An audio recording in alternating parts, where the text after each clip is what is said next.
All right. Let's get this party started. What's up, girl? Hey. I'm Happy looking. hump day, yeah. I love What's that little good? camel, man. What's good? Hump What's day. good? Introduce us, girl. We got a good show today. Dude, we always have a good shout out. We do. We've been having some bomb guests too. So Absolutely. hey, everybody. Welcome to Hits and Heels. It's season 2, episode 5. I'm here with my girl, Coach Terri Bryant. What's up, girl? What's up? What's up? I'm so excited. I'm hyped. I know that's right. Me too. Me too. Um, I'm really excited. We have a great show tonight. Yeah, I just realized. So I got this big old Tyra Banks forehead going on, Girl, and please, you look good. Let's go. the lights. I need to adjust the lighting. I'm looking like a ghost. So we all right. But so yeah, this is season 2, episode 5. Make sure you head over to our YouTube channel, youtube.com/the @hits and heels. That takes you directly to our page. We are so excited to be on tonight. We have a very special guest. I'm gonna let Terri introduce her in a moment, but we're already in episode 5 of season 2. Season 2. It's crazy. Yep. Time has gone by so fast with this show, but it's been awesome. It's very exciting to be in a space where we get to create our own ish. Can I say that? Yes, it's our part. It's our podcast. What the heck you want to say?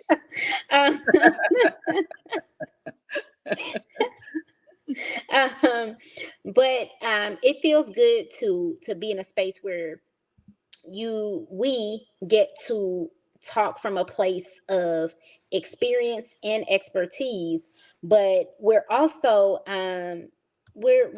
encouraging other women to participate in athletics, to learn the various sports, especially the sport of football.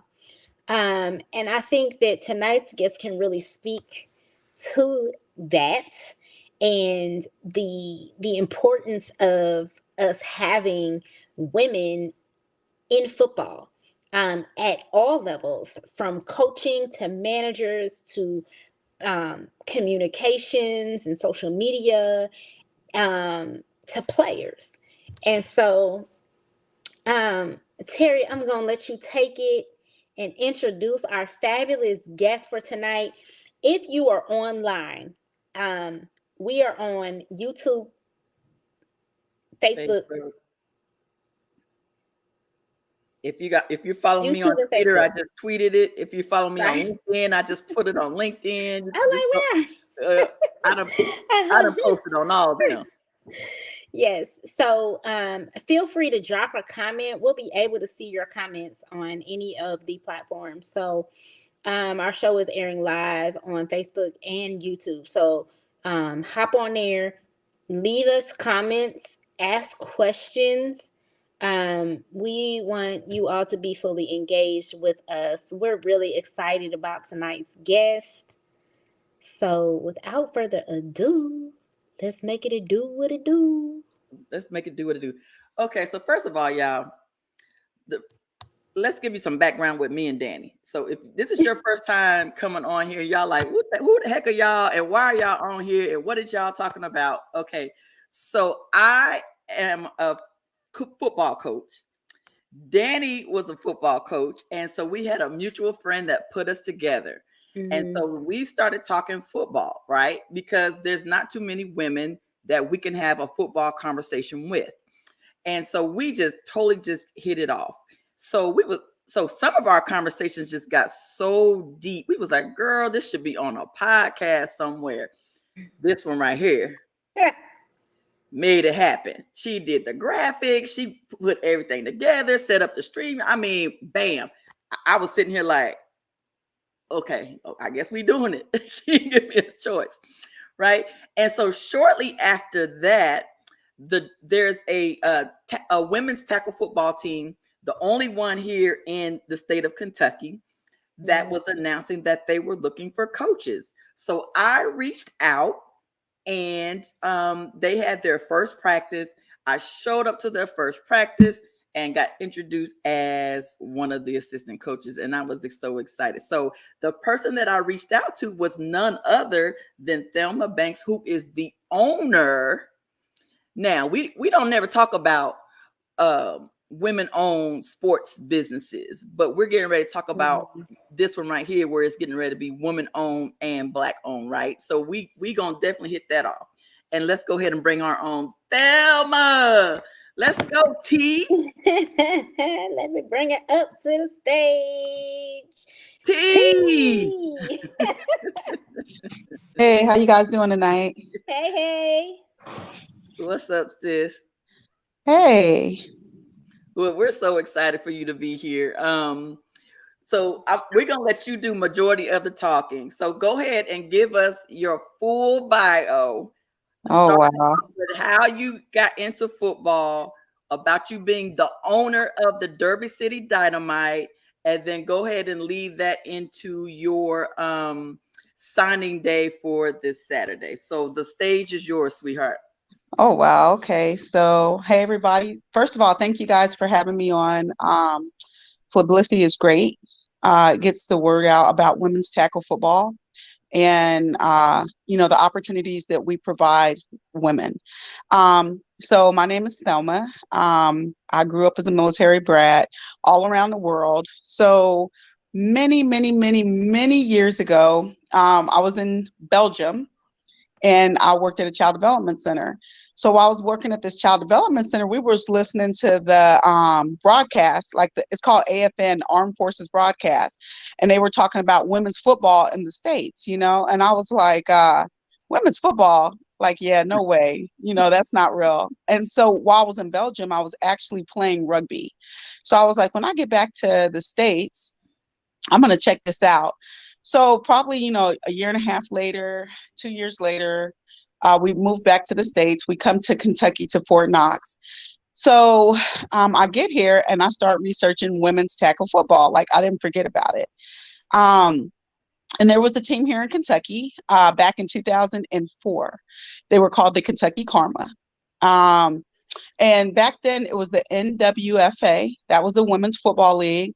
So I went out for the team. So I was playing rugby and I was playing football for the Kentucky Karma.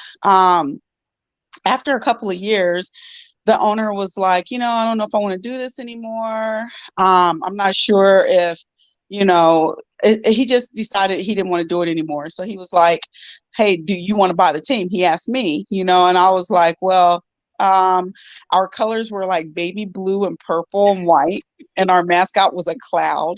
So I was like, probably not, That and is so random. really random, the Kentucky Karma. And, I look like Barney out there running around on the field with those bright purple pants on, right? The sun is shining and reflecting. I mean, it was bad. So what I did is I got with some other veterans on the team and I was like, hey guys, are we ready to let this go? Or is this something that we really want to pursue and have a team here in Kentucky? Mm-hmm. So we contacted the league, we had left the NWFA and went to the Women's Football Alliance, which is the largest women's tackle football league in the United States. There are over 70 teams. Last year, I think we had about 65 teams in our league. 4 different divisions this season.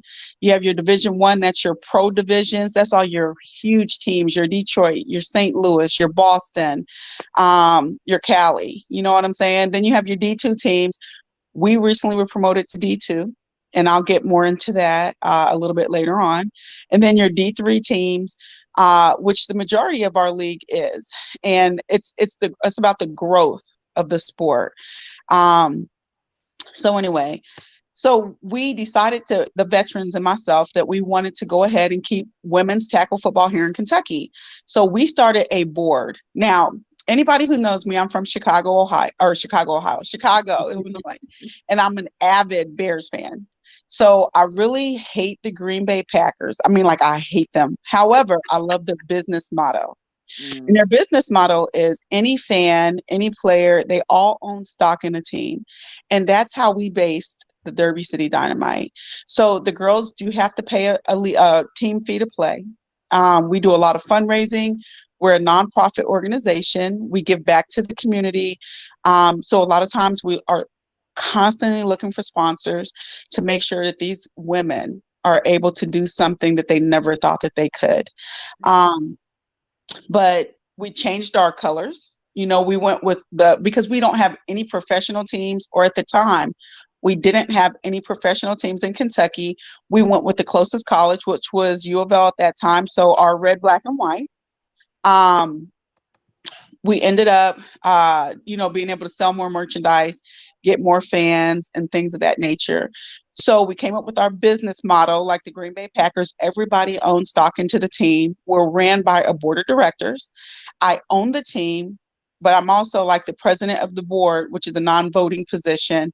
So all of the girls have say in what happens with our team. And I find that that has made us more successful over the years. When we first started with Derby City, I believe our very first year, our numbers were like 30. And for anybody who knows football, like you, both of you ladies, you understand that's Iron Woman football. You got players going both sides of the ball, special teams.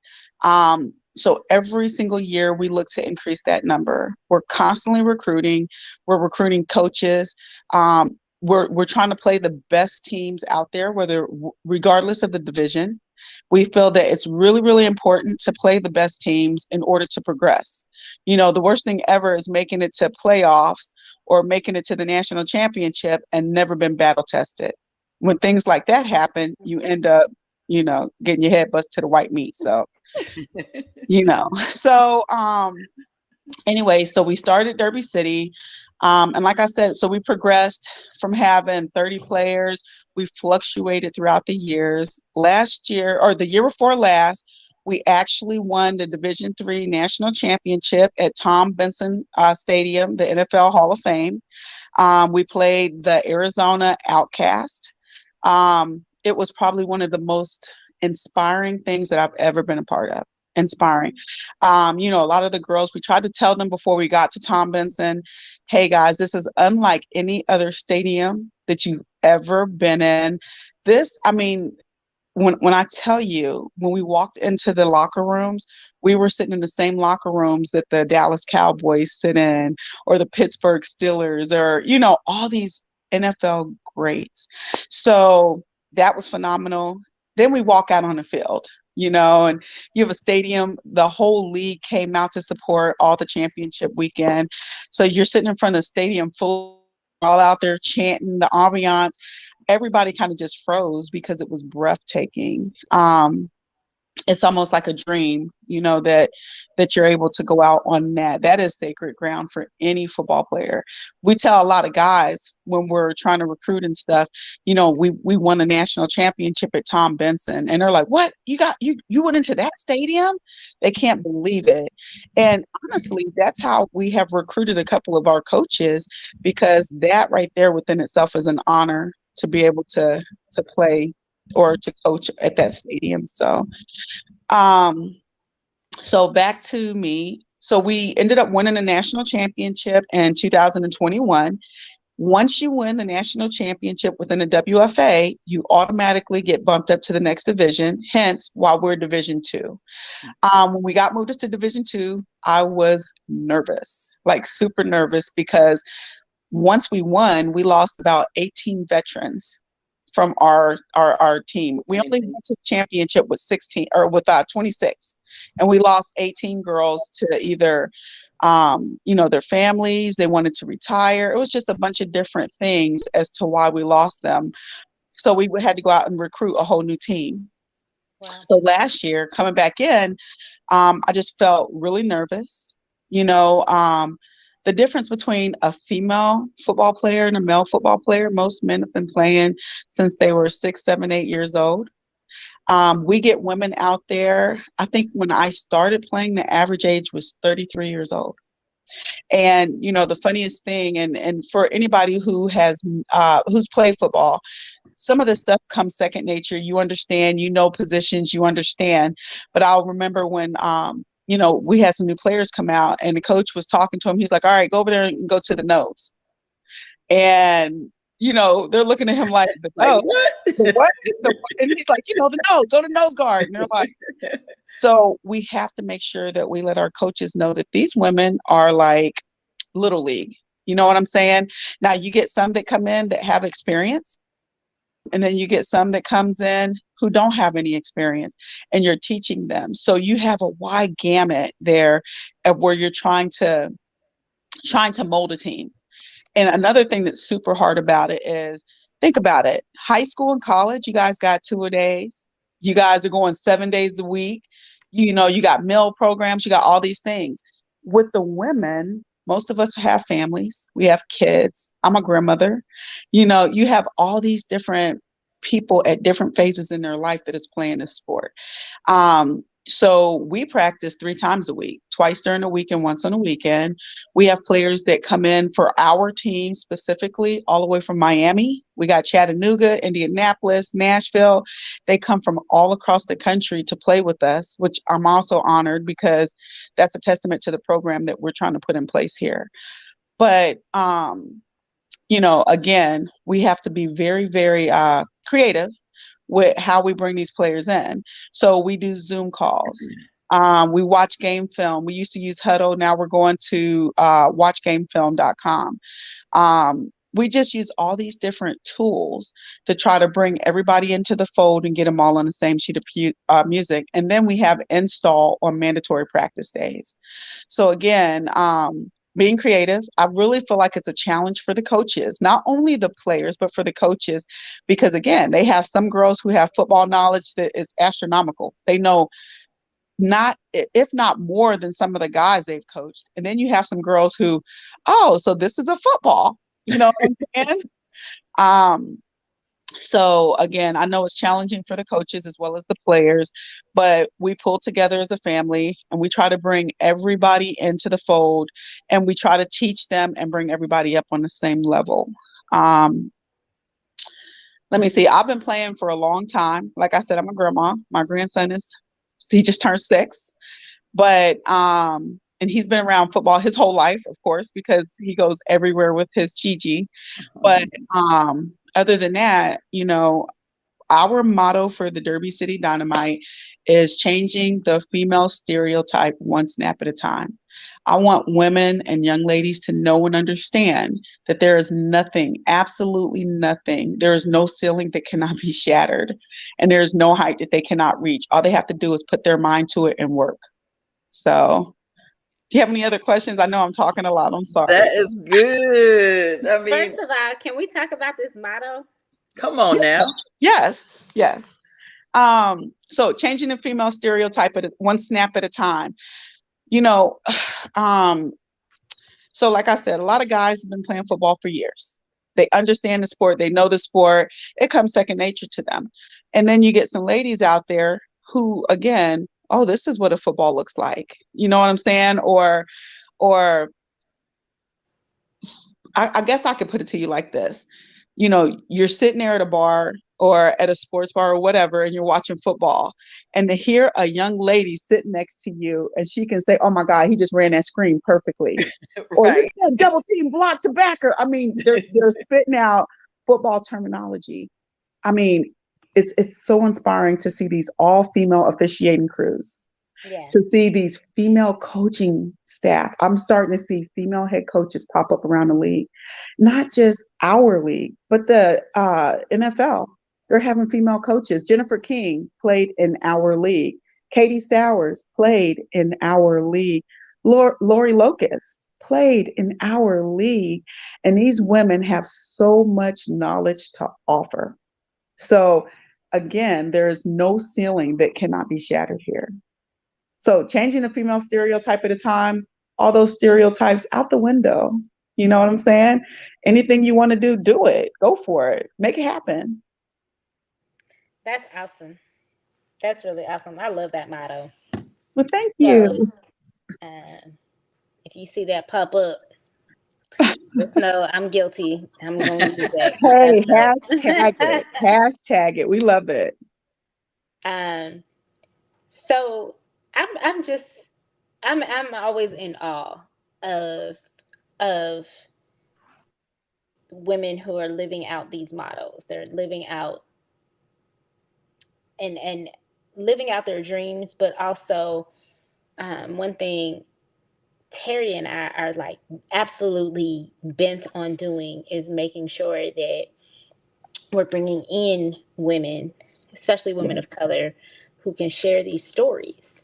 Um, our stories are muffled, Yes. because there's not a storyteller for us. Now, Sure. I'm hoping that with my expertise, I can help give the written version of these stories. But our podcast is really meant to bring you all in. So we really appreciate not only you being here, but for the work that you've done already to elevate women um, in the sport, in athletics, and celebrate them. And so we want to give you your flowers Well, now thank you.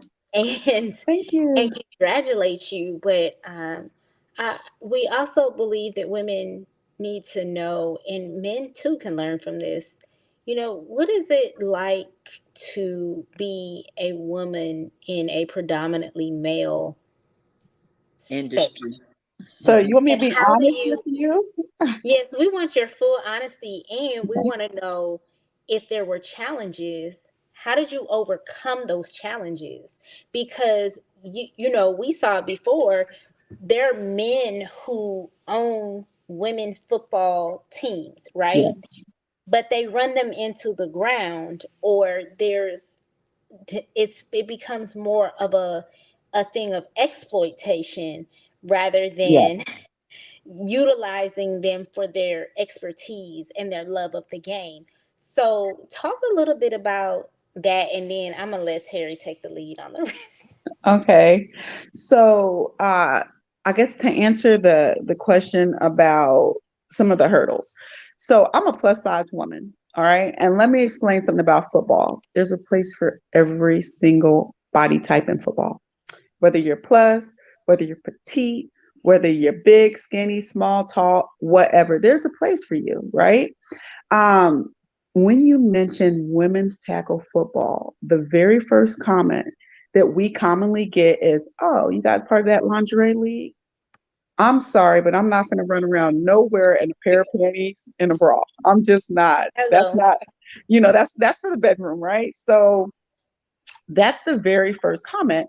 So I take great pride in pulling out my phone and showing them clips that are posted on all these different YouTube channels, on ESPN2, on all these different social media platforms to show them that women can ball.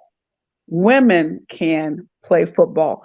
We can pass, we can catch, we can throw, we can block, we can do it. Everything that you can do, we can do it too. Um, so some of the hurdles is being heard. I think the optimum word that you mentioned earlier is our story is muffled, and it honestly is. You got to dig through the headlines to hear about women in sports. You have to it's just not, Title IX, it's out there for us, but it's not out there for us, if that makes sense. And we have to push to get to the forefront. I'm going to give you an example. So here in Louisville, Kentucky, like I mentioned earlier, or here in Kentucky, period, there were no professional teams until they brought in Racing Lou and Lou City, which are soccer organizations, right? There are no professional teams. So when we won the national championship, my team, my sister said, now they will hear us. Now they will see us. But we still had to fight tooth and nail for anybody to recognize us. We reached out to the news stations and we said, hey, we won a national championship. And they was like, oh, we didn't even know there was women's tackle football. We've been here in your backyard since 2004. We are a Wow. story. We are the first team, the first professional team to ever bring a championship back to the state of Kentucky, our story should be told. You know what I'm saying? We are a league of our own. Our story should be shared. It should be told. We went to Mayor Fisher's office, and I can say he did say, okay, we're going to give you guys the Derby City Dynamite Day, which is September 1st of every year. Derby City Dynamite Day proclamation. But what more can our city do for us? What more can our communities do for us? We're out there putting on these girls' camps. We're out there, feeding the homeless. We're out there at these walkathons and all these other events, and we're getting our name out there. But what can our community do to help hype us up? So I'll give you another example. When the Boston Renegades won the national championship, Robert Kraft with the Patriots came out and congratulated them. They did the coin toss at the first Patriots game. You know what I'm saying? That's He huge. flew them in his private jet to Canton, Ohio to play in the national championship. Now, us, we carpooled and took vans and stuff, but they got flown in on the Patriots jets. That's amazing. When the DC, Oh, they got flued out. They got yes, figured out. They got yes, flued out. yes, on the Patriots jet. I mean, Wow. when DC won, they got invited to the White House. Mm. Who else? Just all these different teams. When St. Louis wins, they get pulled into their national hockey games or baseball or any other pro teams that they have. Their city recognizes them. And that's all that we want here in Kentucky. We got the Kentucky Derby. We are Derby City. We are a stable full of horses.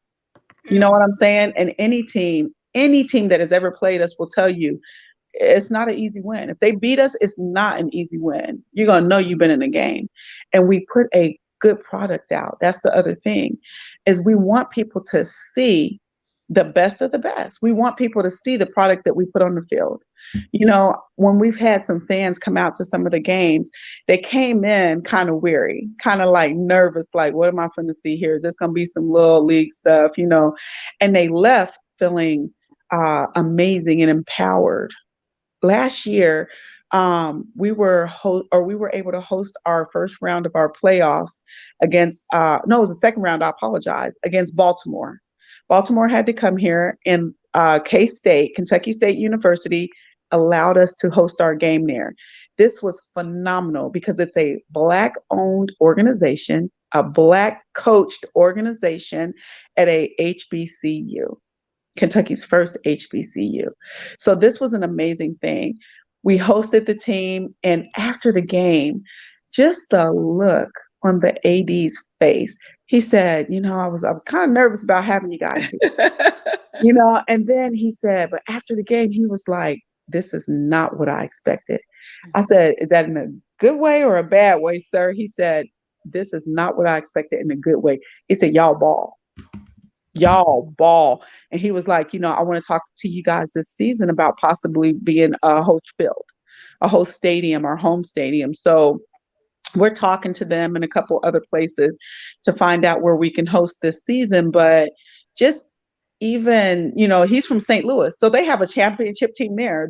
I think they've won the national championship for 4 years, 4 years in a row. So just to get the name out there, to let people know we exist, to let women and young women and little girls know we exist.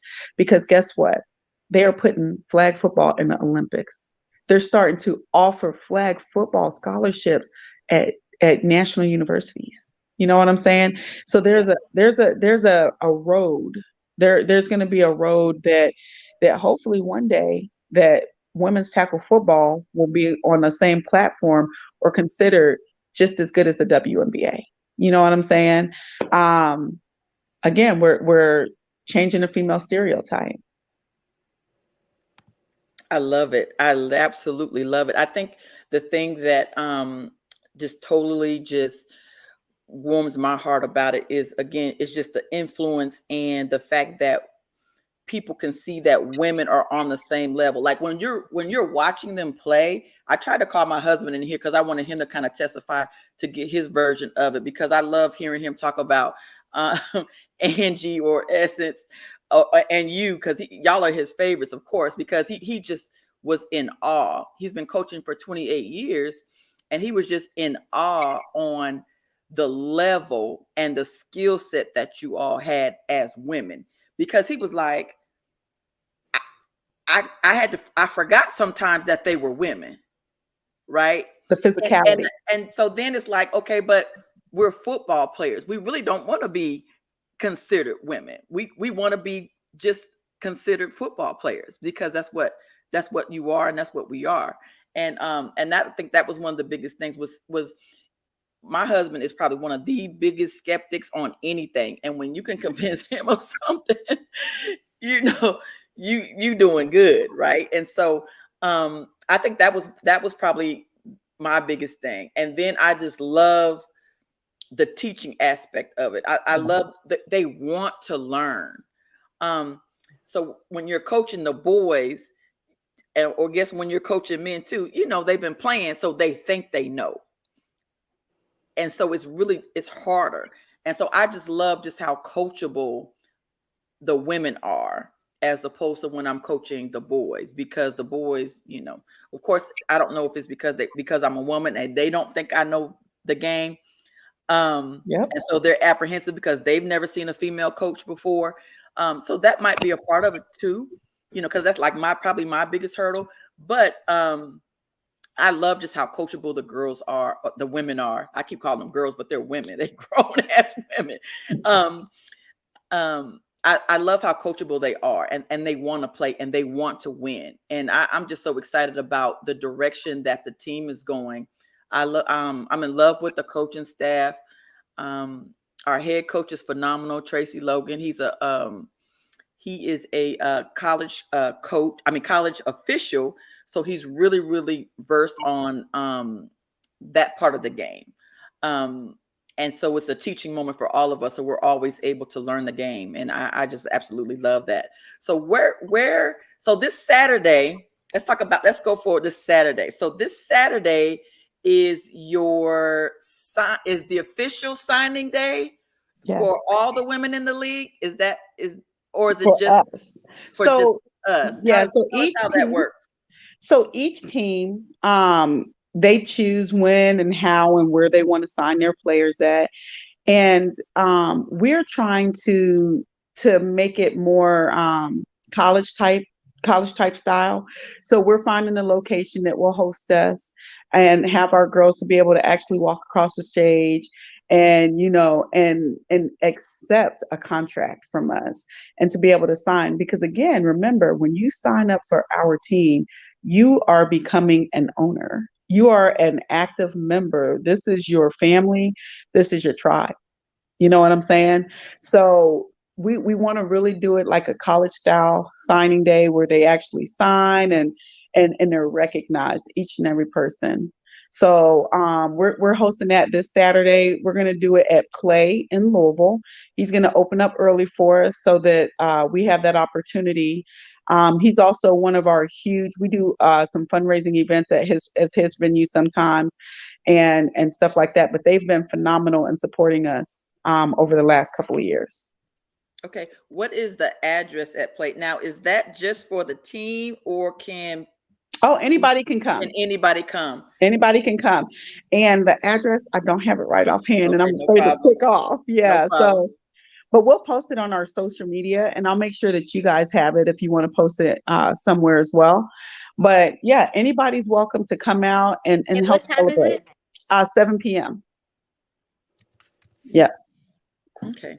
Now, we also have practice on Saturday from 10, right? 10 to Yes. 2? Yes, 10 to 2. 10 to 2.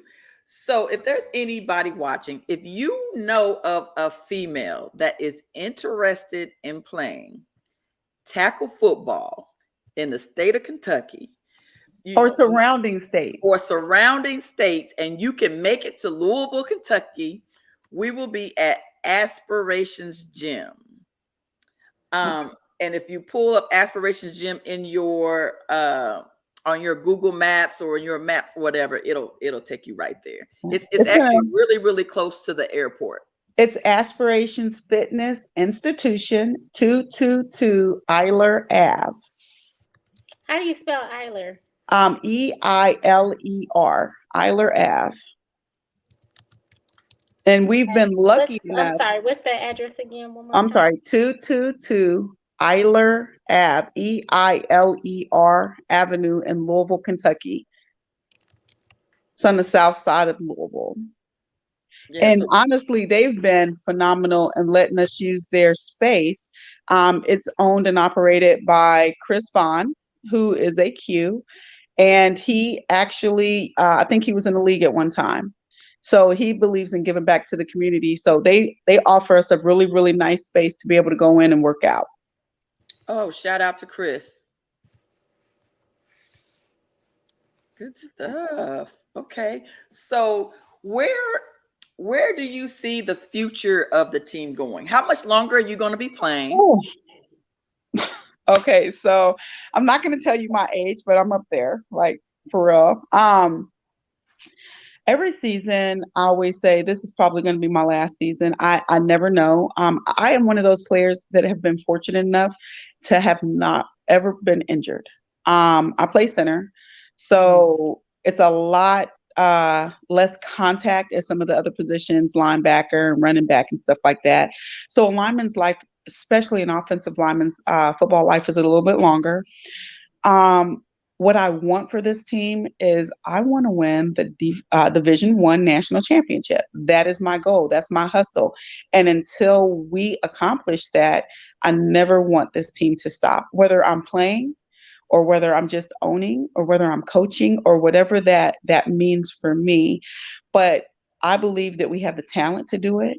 I believe that there is so much untapped talent here in Kentucky and Indiana and Ohio and Nashville and West Virginia and all these places. There is so much untapped talent that it's phenomenal. And I want to showcase these women. And not only that, but I do want these girls in our community to know that anything they want to do, they can. Anything. It's there for you. Growing up, so I wanted to play football. My dad was like, girl, go sit down somewhere. You don't need to be out there with them boys playing football, getting roughed up. Well, guess what? Now there's a platform for them. There are so many girls' leagues popping up across the country. I love it because now they have the same opportunities as the boys and they can start younger and younger, but they're playing with people of the same genetic makeup as them. I So, think that's the important thing for me. I think Yeah. sometimes we get on our little women's lib thing and we want to be equal but don't no woman got no business playing in no NFL. if she did, it would be very, very interesting because There is no way Michael Parsons is gonna hit me. yeah, and you're gonna get up and walk out And I'm and gonna get walk up and walk away. Yeah, there's out. no way, right? So anyway, so hubby just walked in. So y'all know I love him and his commentary. And so I'm gonna let him just come on real quick and give his first feedback on when he met the Derby City Dynamite. Yeah, babe, come on, just real quick. He said, "Hold on, he's got to be cute like the rest of us." Anyway, so he's gonna come on real quick and he's gonna give some feedback because I just want the feedback. His feedback probably mirrors what most men are like. They have that first initial, well, this is what I think it is, or they have that stereotype, or whatever it is that they feeling. They in their feelings about it, but then when they see it up close and personal, then their perspective kind of changes. So I'm gonna bring What's up? bring What's Babe up, Coach? Hey, Coach. How are you? Good. How are you? I'm good. I'm good. So babe, Yes. I'm sorry. Thank you for letting me put you on the spot, first of Yes, all. I see that. Okay. Now, so for all the listeners out there, when I first told my husband that I was getting ready to be coaching women's tackle football, what was your first I had to what wait. was your first reaction when I told you I was getting ready to be coaching a women's tackle football team? It wasn't really a reaction. It was like, oh, okay. And that was it. And I think the biggest thing was I was very impressed. Not impressed. I looked at it as not male women. I looked at it as the team. And I wasn't expecting the over athletic of that team. And it was unbelievable. And it has nothing to do with being a female. I mean, I go to all males teams and I'm shaking my head and going, none of them should be playing. I'm sorry. But with that said, I was very impressed. Number one, the very organization, the passion that the young ladies had for that game. And that's the part that a lot of, if we're going gender here, a lot of males don't have when they play this game. A lot of males play it just because that's what they're used to playing. And you can see their heart's not in it. I can tell you right now, Miss Coach Owner, every one of your babies, their heart's in it. And then closing the one practice, I went out there and they were being very vocal. And you met Angie. He met when you met Angie. Yeah, and I went and I forget in the top of my head, these are grown women. They're going to express themselves as grown folks. And but the overall from yourself as a center, watching your linemen and you work with them and the D linemen, and I'm a defensive guy, and the defense is second to none, led by the linebacker. What's her name? Angie. Oh my gosh. Hey, I don't know. I heard my wife say about it might not be, and I'm not talking about masculinity. I'm just talking about skill set. She can play a little bit, just a little bit. You know, her skill set is unbelievable. So, and then you were impressed with Essence as well. Her speed, her ability to cut, drive, and her and route again, running. For the fifth time, it's not gender. That's just an athlete being an athlete. Yeah. And that's what I love about this team. It's the athlete's been an athlete. And many times you've asked me my opinion, but you see what I do. I sit back and I just watch and if the faucet's on, I may whisper something to one of y'all because I don't talk to your players. I talk to the coaches. Yeah. And so I'm looking forward to this coming season, and I'll be in my red and black, and that's gonna be tough. I might get a rash, but I can wear it. You wear your blue underneath. You know, we're all in Kentucky, so. Why am I gonna wear the blue and the blue and white at the game? I mean, okay. I will wear black and red. Okay. Now we had a scrimmage, and he was at the scrimmage on the sideline. How was the scrimmage? The scrimmage was very well. I thought the getting to know each other as players. Yes. Big deal because you gel better when you're playing together and you're practicing together. And I think that's the only, I would have to say not negative, but the only thing is a lot of times the grown folks playing this game can't get to practice. And practice is the key. It ain't the game, because you got to know what this person's capable of doing in this one. And I thought that for the little time they practiced together, it was fantastic. And what that other team can tell you, it was fantastic. Because I think they limped their way on back to Canada. So good stuff, babe. Thanks so much. I appreciate you. I was half asleep. That's why I had to wake myself up. Thank you. All right. Thanks, Coach. I like your little hairstyle. Look at you. Thank you. I see you. See you, Coach. Bye, Coach.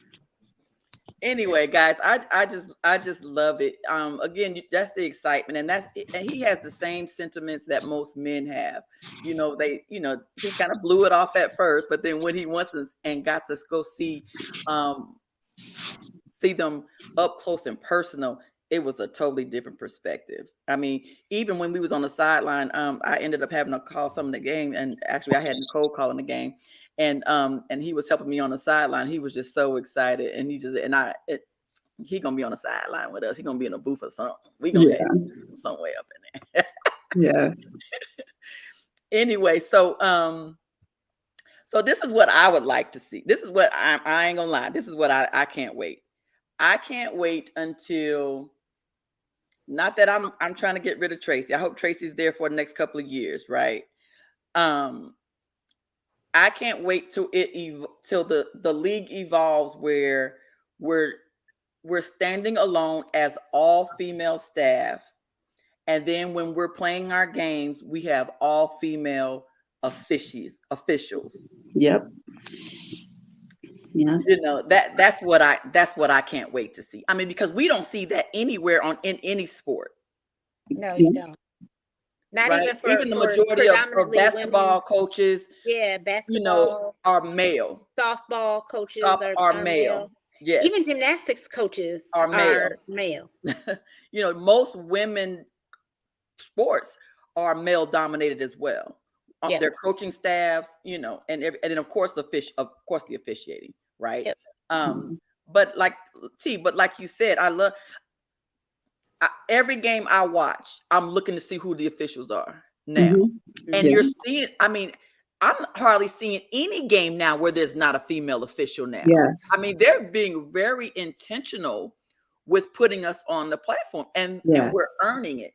I think there was one game, I think it might have been a playoff game. I think some of the male coaches got mad because they're like, look, she ain't been around long enough to be coaching to be officiating a playoff game. It's not Mhm. fair. You know, she just doesn't have the experience yet.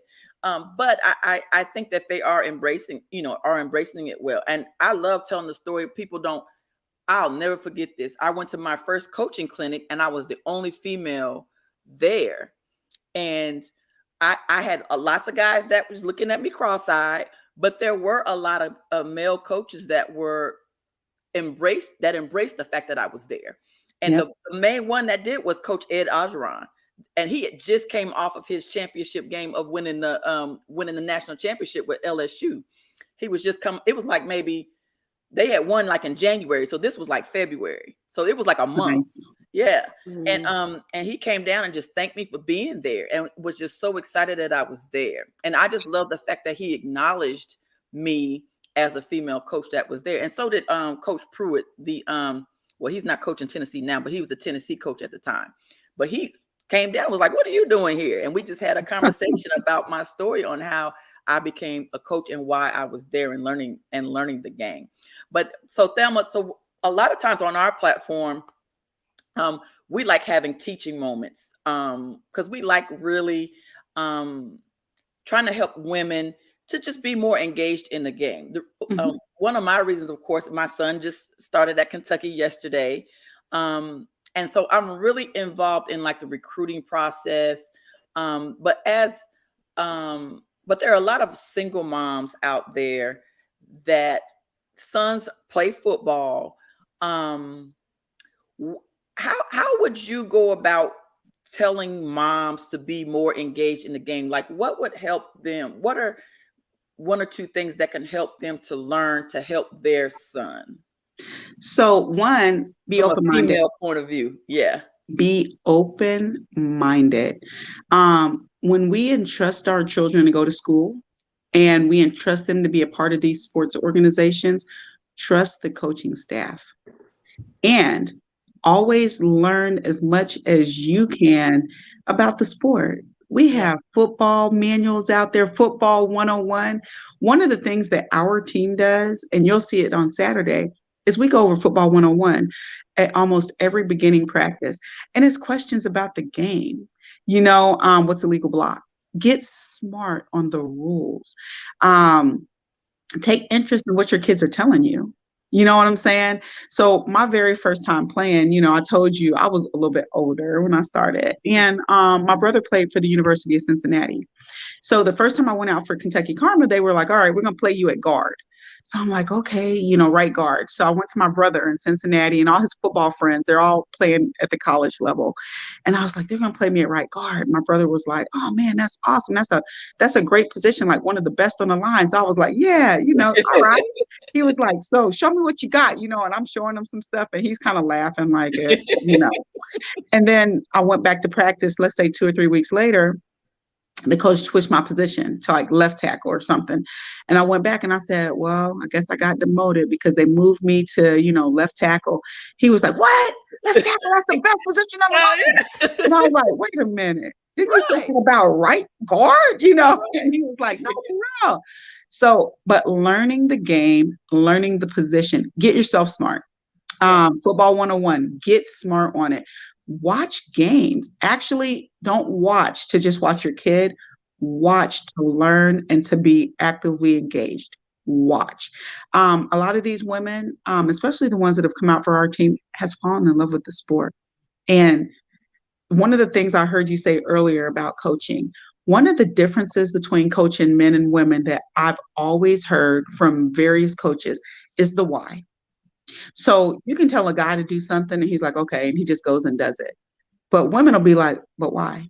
And I don't think it's because they're disrespecting you, but they want to understand the totality of what they're doing. So if you're telling me, look, I need you to, combo block and get to backer every single play. That's what I need from you. And I want to know why. I need to understand so my mind can calculate exactly what's going on. You know what I'm saying? And Yes. there's a rhyme to the reason. It's the why. So a lot of women are going to ask you why. And so for these women whose kids are playing, one, trust your coaching staff. Always make sure safety's first. Always, always, always. And if you're smart in the sport, you'll know what's safe and what's not. You know what I'm saying? Safety first. Secondly, learn what they're supposed to be doing. If they're a lineman, watch linemen, watch NFL linemen, watch college linemen, watch high school linemen. Watch because they teach the techniques, they teach the fundamentals. Watch YouTube videos. Oh my God, they're out there. Coaches will walk you through it, step by step. We call it bird dogging. All right, y'all, let's bird dog. Step 1, step 2, step 3. Watch it. You know what I'm saying? But always, always, always encourage your child to be coachable. And don't be that mom on the sideline screaming and yelling at a coach, put my kid in, because if your kid's not ready, they're just not ready. Like, know your kid, But to me, knowledge is power. Knowledge is the key. So learn the sport. I've been playing over 20 years and I've learned something new at every single practice, at every single game. I'm still learning. And there are men in the NFL who, we say that football goes really, really, really, really fast. And one day when you're playing, right, and you're on the field, all of a sudden something clicks and everything goes in slow motion. And you're like, wait a minute, like I just had an epiphany. Yeah. So, that's just super important. But be coachable, learn the rules too, because I can't stand to hear people sitting out there saying, oh, they did this and they did that. And they're going by using NFL rules, and you're at a Pee Wee game or a high school game, and the game, that's and the game is not. They didn't touch anybody, like, come on. So no, learn the rules, football 101. And again, watch technique, watch YouTube videos. Nothing's more important than being there for your kid. And honestly, your kids will respect you a lot more. We got 2 foster boys now. And when we're talking football to them, they're looking at us like, she knows a little something. I sure do. So that's just my take on it. I love having conversations with my son Ty, because I think sometimes he's surprised at just the conversations that we're able to have. Or I'll ask him, Ty, why didn't he catch that ball? Because it looked like it was catchable to me. Or why didn't he make that tackle? Because it looked like that he should have been able to make that tackle.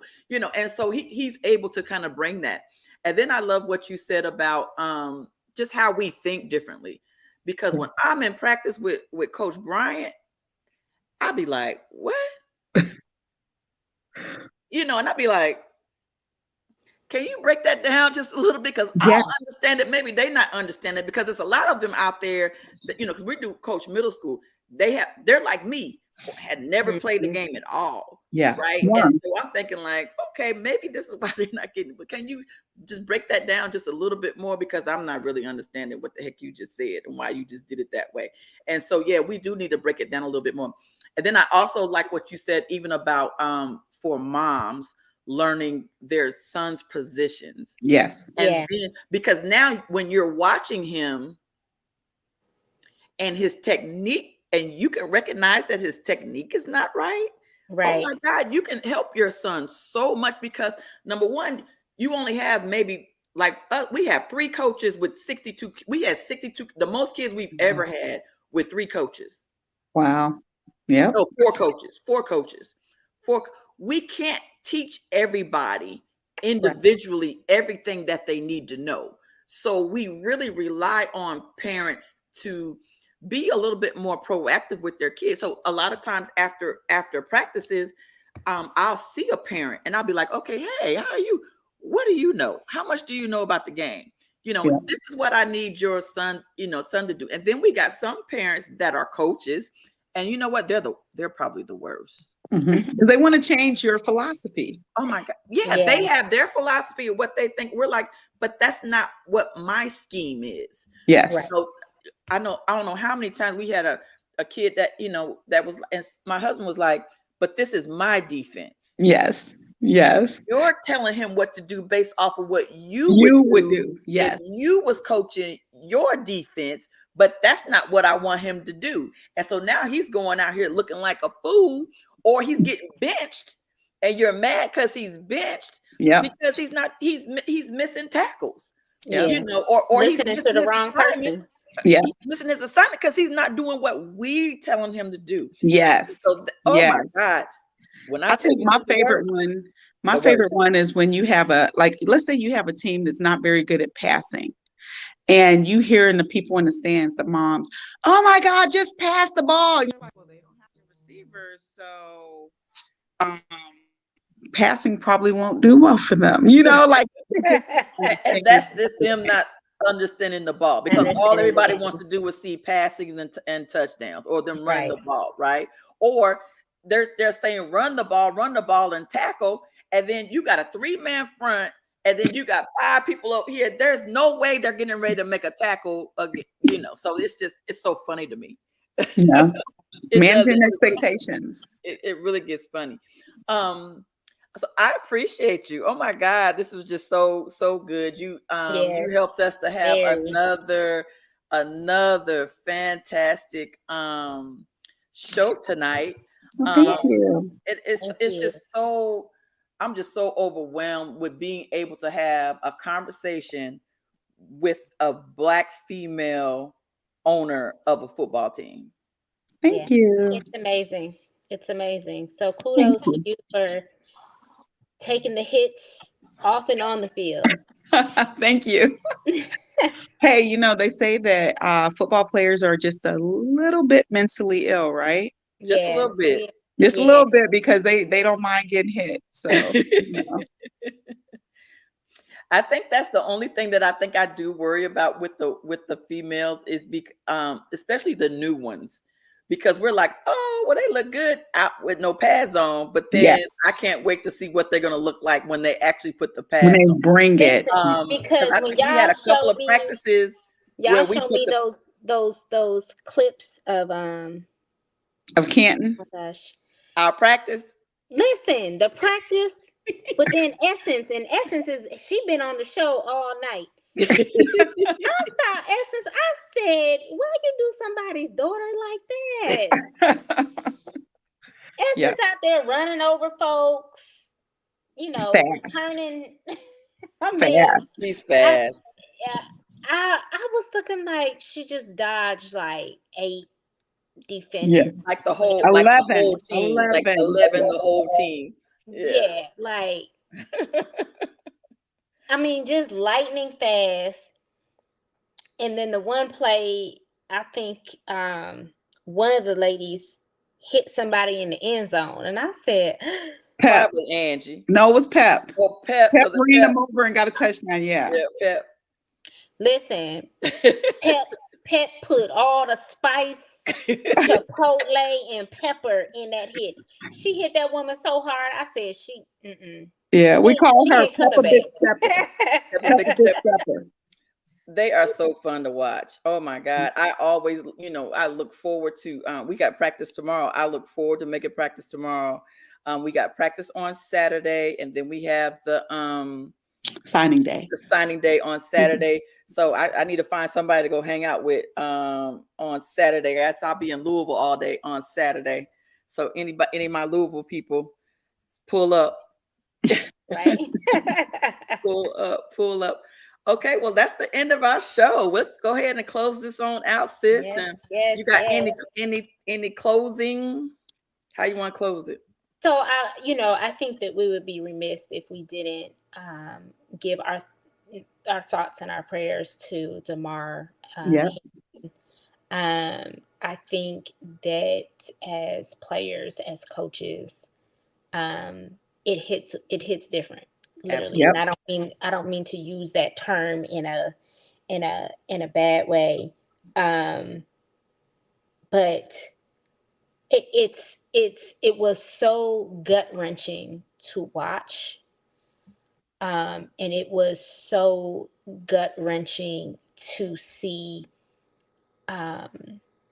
what was taking place on the field. And so to say that it was unprecedented it's so far beyond that. But I want to say this, that football is a very violent sport by nature. And when we don't recognize the humanity Yeah. in these players, we miss the part of them being humans. They're not robots. They're not Yes. machines. This is not a Build-A-Bear where you can go in, create your favorite whoever, and then it gets messed up and you go get another one. These are real men and women on these fields. Yep. And we saw it firsthand Monday night, that every time y'all step on the field, you are risking your lives. Everything. Yeah. You risk everything to entertain others. And so I don't want us to miss the humanity of these players just because they're entertaining us. Damar Hamlin is 24 years old, and right now you have a mother and a father, aunts and uncles, cousins, and young siblings Yeah. that are wondering if their loved one is going to make it. We cannot put the game before, above, and beyond humanity. You're 100% right. It does not matter. I don't care what y'all say. I don't care how many people have bet on this game. I don't care how many people are impacted by the rankings. Not when the young man is literally fighting for Right. his life. And this young man, I heard, signed he makes $82,000 to $85,000 a year. He got $160,000 signing bonus. He's only been in the league for 2 years. You have to be in the league for at least 3 or 4 years just to get a pension. So if he doesn't make it, or if he's injured to the point where he's forced into early retirement, who is taking care of this man's family? Who was taking care of him? And him. Absolutely. Who's taking care of him? Yep. Because his mom and dad are already there. You know they're gonna step in. Yeah. He's got younger siblings. But so the NFL needs to do better. They need to do better from the jump. It shouldn't have taken them an hour to call the game quits. Yeah. The moment they heard this man was getting CPR and had an AED, Should have been game then. it should have been the end of the game. The NFL is notoriously horrible for making the right decisions the first time. They make really bad decisions, and someone posted this on my Facebook page, because I was looking like, we haven't called this game yet. What's going on? And they said that one of the bloggers that he follows says that NFL is really, really good at making really, really bad decisions. They always do the right thing at the wrong time. It's always too late. Yeah. You know, it's always too late. But in this instance, it can't be too late. Yeah. You can't wait. You can't put a game before someone's life, Life. right? And so now we need to talk about the traumatic experience of the players and the coaches that knew what was going on, and nobody else did. They had built a wall around their teammate to protect him from the cameras and the media.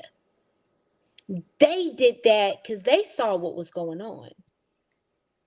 Could you imagine that being up on the jumbotron all over live TV? Them Because giving we him decided, CPR and hitting him with the fib. Oh my God, that would Well, have been horrible. I know some people that were actually at the stadium and they seen it.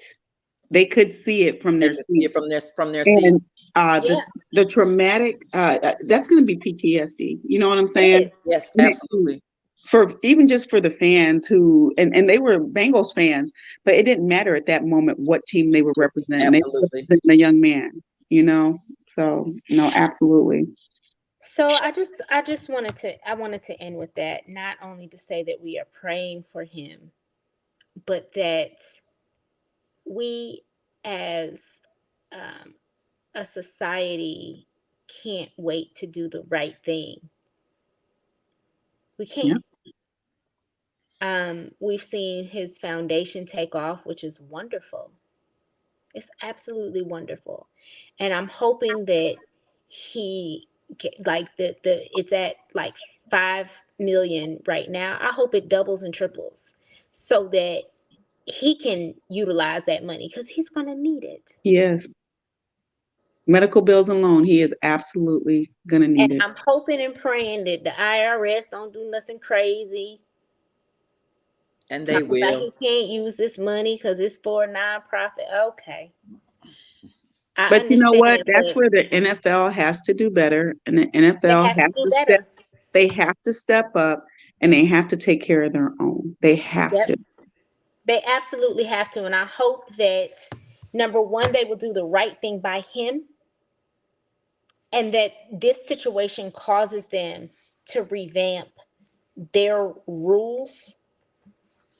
You can't have $1 billion industry that's paying players Peanut, peanuts and not taking care of them health wise. peanuts. Especially with the whole CTE and everything. I mean, we've lost Right. some really really great players because of CTE, and they just aren't doing a great job of doing it. I mean, there's even right now they're talking about getting rid of the turf because the turf is certain surfaces is causing injuries. Well, Terry, so we're the bluegrass state. A lot of our fields are grass, and my coaching staff that I've had over the years, and I believe even Tracy said it, they like grass a lot better because than it's more turf. forgiving. Yeah. The ACL, the MCL, the PCLs, all of those tears and all of those, Are from the turf. because it's pretty, but grass is more forgiving. Yeah, it's sloppy, it's wet, it's muddy, it's football.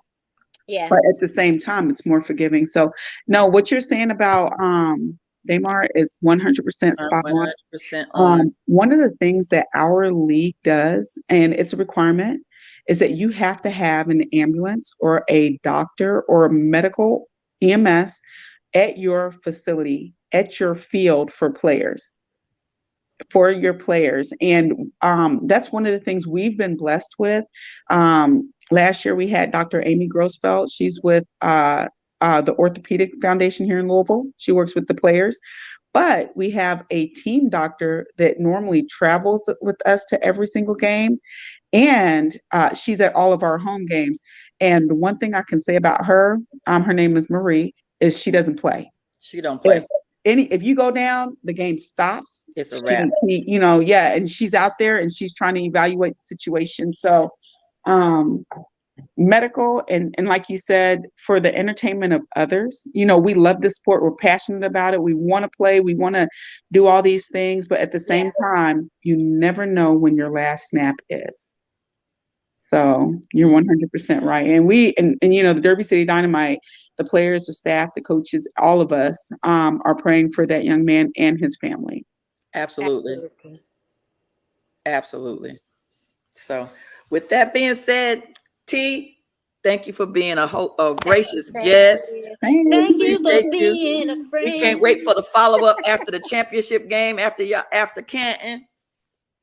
Yeah, I should have worn my ring. We'll probably have you back before then, though. Definitely. And you guys, please feel free, come out, do some coverage. And, you know, this is for all of your followers and your fans. Check out women's tackle football, because I can almost guarantee you, if there is not a team in your town, there's one close to you. Absolutely. And regardless of the league, I am a huge advocate for the growth and development of women's tackle football. I'm a huge advocate for the WFA, the Women's Football Alliance, because that is the league in which I represent. But at the same time, there are some teams out here doing big things. Check them out. Type in women's tackle football and catch a team near you. With that being said, we out. Thank you. We're out. Y'all have Thank a wonderful day. Thanks.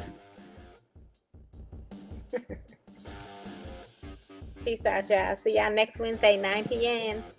Same time, same bad channel. Make sure you head over. Follow us on Instagram at Videos. Follow us on Facebook at Videos. And subscribe to our YouTube channel, youtube.com/@videos. I'm your girl, Danny. That's my girl, Terri. And that's our girl, T. Coach T from Derby City. And we're out. Love y'all. Have a great day. Bye.